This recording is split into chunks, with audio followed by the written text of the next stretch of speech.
হকারদের উপরে অত্যাচার করছে।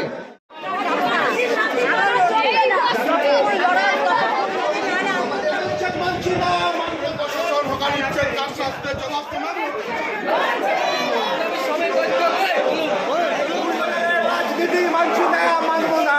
বিক্রেতা হকাররা রয়েছে, তারা আত্মহত্যা করতে বাধ্য হবেন।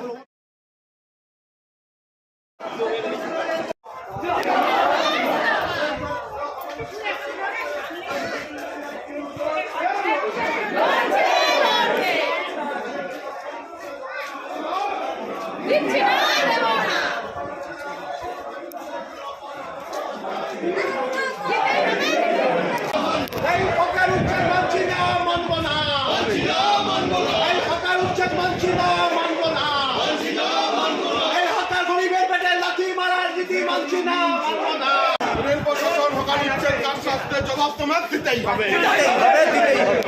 রেল প্রশাসন হুঁশিয়ার, বন্দে মাতরম, ইনকলাব জিন্দাবাদ।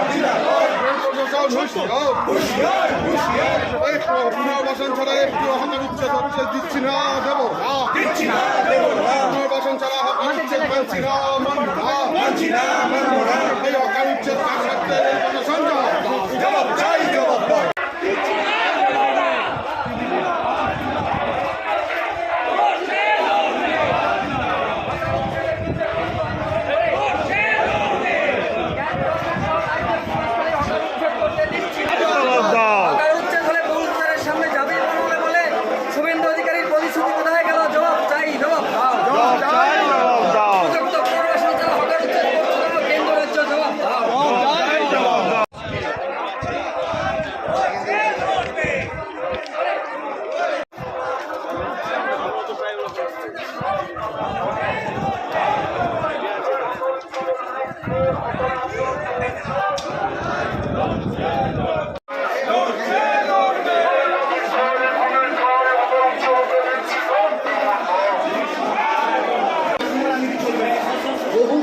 বিক্রেতা রয়েছে যারা প্রত্যেক দিন এখানে কেনেন এবং বিক্রয় করেন।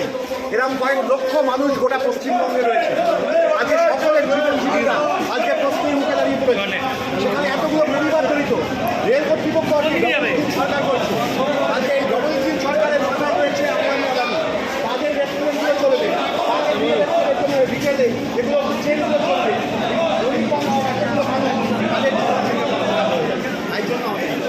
চলবে এই সমস্ত স্টেশনে। আর সেখানে এত লক্ষ লক্ষ গরিব মানুষ যারা বিক্রেতা হকাররা রয়েছে, তারা আত্মহত্যা করতে বাধ্য হবেন প্রমোদ মণ্ডলের মতো। সেই জিনিস, সেই রীতি আমরা তাদের বিরুদ্ধে আমরা রাস্তায় রয়েছি। আমরা তাই জন্যই তো এই যে আম্বানি আদানির যে ডবল ইঞ্জিন সরকার চলছে, তারা যেভাবে গরিব মানুষকে এখন থেকে ক্ষমতায় আসার পর পিষে মারতে চাইছে, তার জন্য এই ঐক্যবদ্ধভাবে আমরা এখানে মিছিলে করছি। দাদা, আজকে দেখা গেল ভোটের পর ফের একবার বাম কংগ্রেস লড়াইয়ের বৃত্ত আরো বড় হবে। কৃষক আন্দোলনের সময় বছর বেশি সংগঠন একসাথে লড়াই করেছিলাম কৃষি আইনকে প্রত্যাহার করবার জন্য। ঠিক একইভাবে হকার বাঁচানোর জন্য এই যারা ঐক্যবদ্ধভাবে লড়াই করছি আমরা আজকে যেখানে আইএনটিইউসি, এআরটিইউসি আর আমরা সিআইটিইউ সব একসাথে রাস্তায় নেমেছি।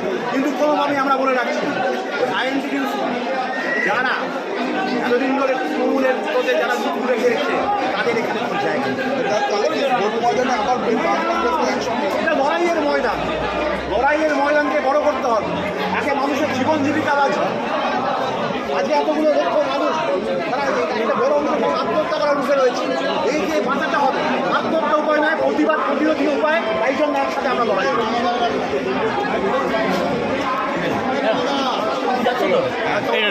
ভিতরে একটু ছবিটা